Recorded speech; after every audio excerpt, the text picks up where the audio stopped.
لٹو کیوں گھومتا ہے؟ کچھ چیزیں ایک دفعہ گھومنا شروع ہو جائیں تو دیر تک گھومتی رہتی ہیں، جیسے لٹو۔ لٹو اپنی خاص شکل کی وجہ سے گھومتا ہے۔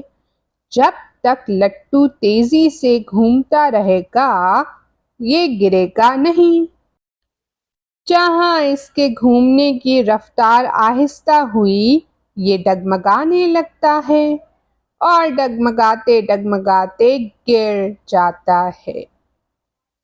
کارڈ بورڈ سے مختلف شکلیں کاٹیں اور ایک نوکدار پنسل ان کے بیچ میں سے گزاریں۔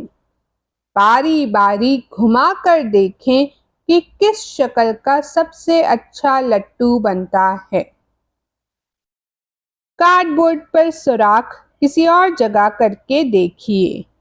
کارڈ بورڈ کو پنسل پر اوپر نیچے کر کے دیکھیے، کیا ہوتا